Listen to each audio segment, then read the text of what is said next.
Tuna, and today I'm going to be going over my final engine analysis project. Concerning some general information, just so that you're able to follow through what I'm going through, the car that I'm using for my specifications is the 2003 Mitsubishi Evolution Lancer VIII, and the engine used in that car is the 4G63T. Now, concerning some base engine specifications over here, it has a displacement of 2 liters. The configuration is an inline 4. The peak output is 271 horsepower at 6,500 RPM, and the peak torque is 273 foot-pounds at 3,500 RPMs. Going into the red line RPM, that is 6,500 RPM, and the compression ratio is 8.8. Now, that might seem a little low, but that's because this is a turbocharged engine, which means it runs through forced induction. It's not naturally aspirated.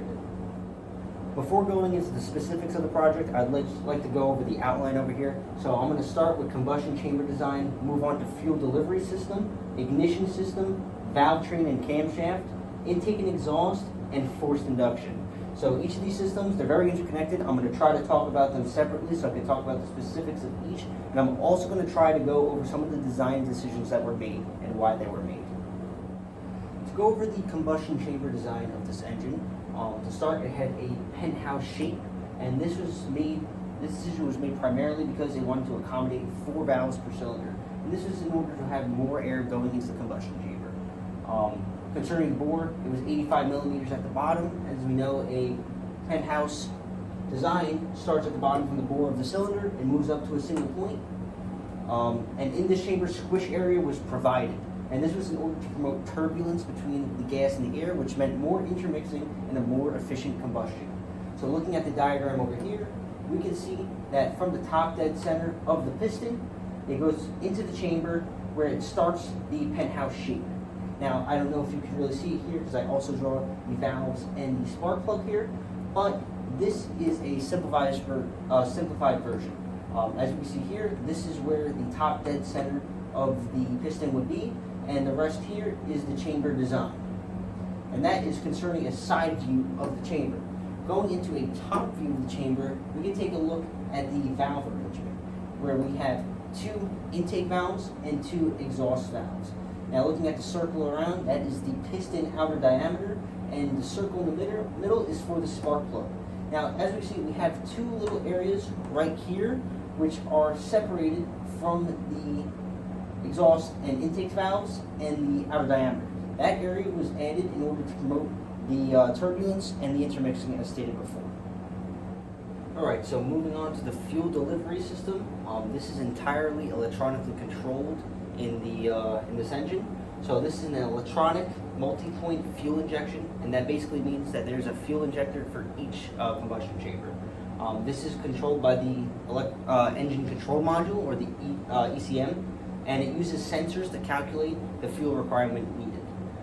Going on to the fuel pump, it uses an electric motor, and this is also controlled by the ECM. And this determines that the operating conditions using a similar set of sensors. Going on to the fuel rail, this is where the fuel is stored before it's going to the injectors. This lets out approximately 42 psi fuel, and it's equipped with a pressure regulator. And looking down here, this is a little diagram of the system. We have the pump fuel going to the fuel rail, where it goes out towards the tank. In between, we have each of the cylinders down here at the bottom, where the fuel rail supplies the fuel. So as we can see from the diagram I've posted on the screen, the fuel supply system is a little bit more complicated than I'm drawing, but the main components are still the same. We still have a fuel pump module, we still have a fuel rail, there's still a pressure regulator, fuel injectors, as well as a fuel tank assembly. But there are some things that maintain closed-loop control and maintain safety factors, such as fuel level sensors, fuel tank roller valve assemblies, and evaporative emission canisters. Just to take a little closer look at the electronic workings of the injector, we can see that there are a lot of sensors that go into the closed-loop control of it. There's volume airflow sensors, barometric pressure sensors, and all those are different variables that can affect the amount of fuel that needs to be injected at a specific time. So those all go into the engine control module, which makes a calculation based on those on what fuel needs to be injected and at what time. To talk a little bit about the ignition system of the engine, the spark plugs are electronically controlled 2 coils, and they're located at the top of the penthouse chamber. And this is in order to ensure even flame propagation throughout the chamber. Moving on to the spark timing.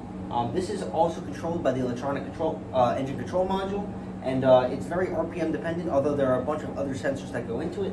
Looking at the diagram over here, we can talk a little bit more about the spark timing. As you can see over here, the spark will fire at a certain degrees before top dead center. At top dead center, the flame has not yet propagated to the piston, and only after top dead center has the flame fully hit the piston and is forcing it downwards. And this is in order to have an angle on the crank to maintain that there's torque acting on the engine. To speak a little bit more on the logistics of the spark timing, this is controlled by the ECM, similar to the fuel injectors. Same as before, it takes in information from a bunch of sensors, makes a calculation, and sends a signal to either ignition coil A or ignition coil B. Now I'd like to go over the valve train and camshaft present in the engine. The camshaft is a dual overhead cam system, and it's belt driven off the crankshaft. And each cam is a hollow body shaft of around 13.38 kilograms. Moving on to the valves, there are 4 valves per cylinder. That is thanks to the penthouse design of the combustion chamber that they're able to fit that. And the springs to the valves are single beehive shaped. And the reason why they're beehive shaped is it equalizes stress distribution and it tries to stop valve flow, essentially. To talk a little bit on the differences between the intake and the exhaust valves, the intake valve has 10.3 millimeters of lift, while the exhaust valve has 9.5 millimeters of lift. And the intake valve has a 34 millimeter diameter, while the exhaust valve has a 30.5 millimeter diameter. And the reason for this is because it's trying to prioritize intake airflow to ensure that you can have as much fuel in the combustion reaction as possible. But something that's pretty significant about the exhaust valves is that they are natrium filled, and that basically facilitates cooling. Looking down here is a valve timing diagram drawn. Moving from this end over here, this is the intake valve being open, while over here is the exhaust valve being open. Where this area right here is the overlap between the two valves. To go a little bit more in depth into the valve timing diagram for this engine, we can start with the intake valve being open. That occurs 21 degrees before top dead center. If we follow the intake curve from there, we go all the way around here to 59 degrees after bottom dead center. And then following the exhaust valve being open, that occurs 58 degrees before bottom dead center and goes all the way around here to 18 degrees after top dead center. Now, looking at this chart, we can plot a couple of from measurements here. So for the intake, that occurs for 260 degrees. For the exhaust, that occurs 256 degrees. And for the overlap, that occurs for 39 degrees of crank rotation. Now, as we see over here, we do have a difference between intake and exhaust. And as we can see here, intake is a little bit higher than exhaust. And this may be due to the need to cram as much air in as possible to ensure that the combustion reaction is as big as possible and we can have as much fuel in there as possible. Taking a look at the timing belt diagram, we can see just how crankshaft power is sent to the camshaft. We can see that the crankshaft spins a sprocket, which spins the oil pump sprocket and also spins the camshaft sprocket. Now in between there, we have 2 tensioner pulleys, and basically this just makes sure that there's tension in the belt so that there is contact with the sprocket teeth.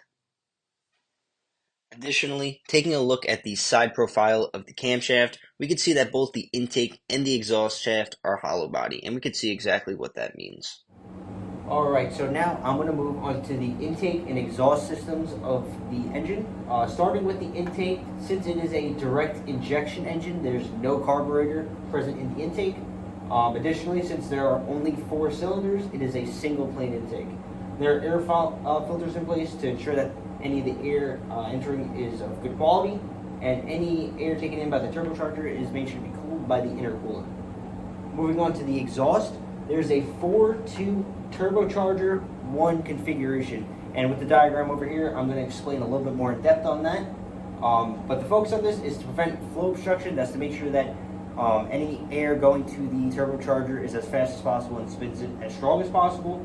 And that means you're left with short pipes and large diameters in that area. And that improves low to mid-range torque. Going to over here, we have a back pressure valve variable valve present in the muffler, and that basically just ensures that any back pressure going through the exit part of the exhaust maintains a specifically designed pressure. So going to the diagram over here, this is a little simplified version of the intake exhaust system. You can't really talk about it without talking about the turbocharger. I'm not going to go too in-depth for it because the next section is about that. So I'm going to start from the air filter over here. Air taken through the air filter goes to the intake manifold, which is then distributed to each of the 4 cylinders over here. If we look at the configuration going on down here, we have the 1 and the 4 cylinder connecting to a single one, and the 2 and the 3 cylinder connecting to a single one down here. So that's where we get the 4 to 2. But then in between the 2 and the 1, there is the hot end of the turbocharger. And basically, these two go into the turbocharger, forces the turbine to spin, and exits out towards the muffler, catalytic converter, and all that stuff on this side over here. Looking at the cold end of the turbocharger, that intakes fresh air, which goes up to the intercooler to be cooled, which then runs back through the air filter and back to the intake manifold. Taking a closer look at the downstream construction diagram, we can see that after exiting the hot end of the turbo, we meet the catalytic converter as well as the main muffler. And there's 2 significant things to look at here. We also, in between there, have the heated oxygen sensor. This helps maintain closed loop control of the system, as we can check to see how much oxygen is present in the exhaust fumes to see how much more we could have combusted. And taking a look at the muffler, that is where we have the back pressure variable valve. Basically, this can open to maintain a constantly designed pressure. So, for the last part of my analysis on the 4G63T engine, I want to go through the forced induction system present in it. As I've said before, the engine is turbocharged, and it's done so with twin scroll turbo. And what that basically means is that there are 2 exhaust ports intaking into the turbo turbine. Also, the air coming into the cold end of the turbo is air-cooled. Basically what that does is it lowers the temperature of the air, which increases its density, which means more oxygen in the combustion chamber, which is great because then we can react to more fuel with it. Going into some of the specifics, boost pressures at wide open throttle, we have 19 psi at 3,500 RPM and 16.2 psi at 6,500 RPM. And these are measured in gauge, which means in order to find the absolute pressure in the combustion chamber, we would have to add around 14.7 psi to each of these numbers. Going on to the diagram I've drawn over here, this is another simplified version. As we see over here, we have the 1 and 4 cylinders throwing exhaust gases into one part of it, and the 2 and 3 cylinder throwing exhaust gas into another part of it. And as I said before about it being a twin scroll turbo, this means there are 2 separate ports going into it, which eventually lead out into one. So that was the hot end part of the turbo. Concerning the cold end compressor part, it's the same thing as before. It draws in air and sends it to the intercooler, which sends it through the air intake and into the intake manifold. There are also some additional components which are not drawn in this diagram. We have the wastegate, and that acts at the exhaust end in order to limit the amount of air spinning the turbine so that there's no damage that occurs to it. We also have the blow-off valve, and that prevents compressor surge that basically occurs when you let off the throttle. There's still gas coming down that tube, and we want to make sure to let off that gas and make sure that it doesn't cause any damage to the cold end of the turbine. To close out this analysis of the 4G63T engine, I'd like to just say thank you to anyone who watched this video. A lot of time and effort went into it, and I hope it served as both an educational, informative, and engaging experience. Finally, I'd like to just thank Dr. Badia for teaching the course very well and keeping it interesting and entertaining. Thank you.